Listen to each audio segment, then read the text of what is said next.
Right now you are Deputy Commissioner of Right. the Fire Department? Right, first Deputy Commissioner is the official title right here. Right. Okay. And where are we? What city? New York.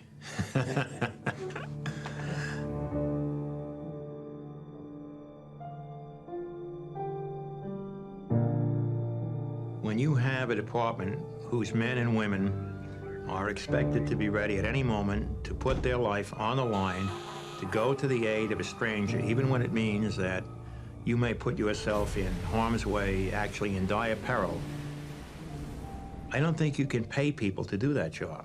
There has to be something beyond money that makes them do that.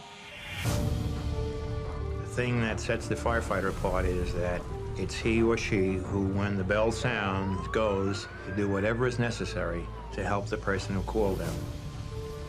No matter what we do, no matter how well we train, no matter how good our equipment is, no matter how hard we try, no matter what, the time will come when we will lose another firefighter.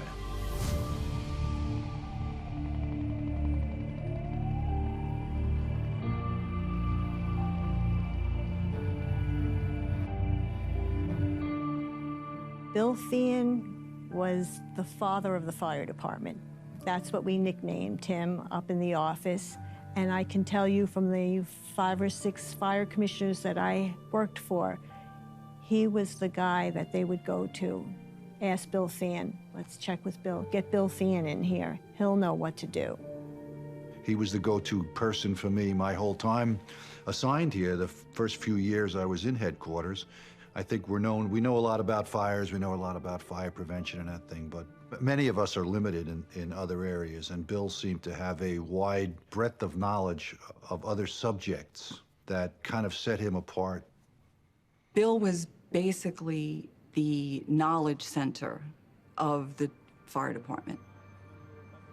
There were things that he knew that never had been documented, so usually things would end up getting run by Bill, and he wasn't always in the chain of command for it. It was just you naturally knew you needed to reach out because he would either know the answer or he would direct you to the right person. Usually he knew the answer, though. It was rare that he would not.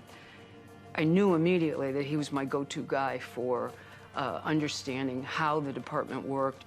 I'd ask him a question, how many 100-foot tower ladders do we have? And he'd not only tell you how many tower ladders you had, he'd tell you the entire history of a tower ladder, the architecture of New York, so what kind of building you need a tower ladder for. No casual conversation with Bill was a casual conversation. It was a conversation that you walked away from learning more than you knew when you walked into the conversation. Commissioner Thean was always the first out the door. If there was an explosion, if there was a collapse, he was the first one to put on his jacket and head out the door. He was very happy to be out in the field responding and being part of the action. I think the fire department truly leads from the front and the top. That's why on 9/11, so many of the very most senior leaders were at that event. On that morning, I was just one floor below when I felt this building shake, as if I thought someone here on the 8th floor dropped something quite heavy. And Pete Gansey was just down the hall and he yelled, "Look out the window." A plane just hit the World Trade Center. We could see it from our windows.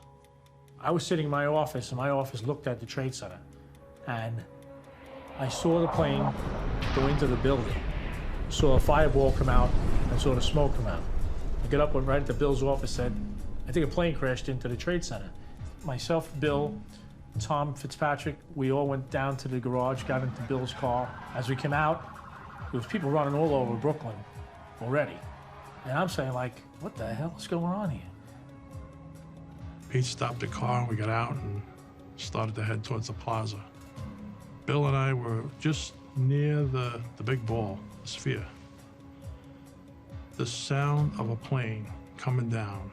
Bill was at the back of the car with Tom Fitzpatrick putting their coats on. I just remember hearing that roaring noise.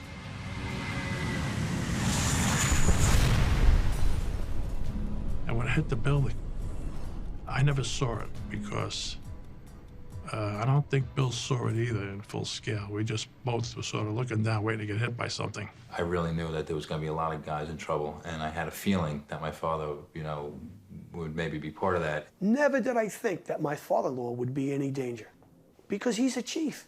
He was the first deputy fire commissioner. He's not stretching hose line. He's not going up into the building.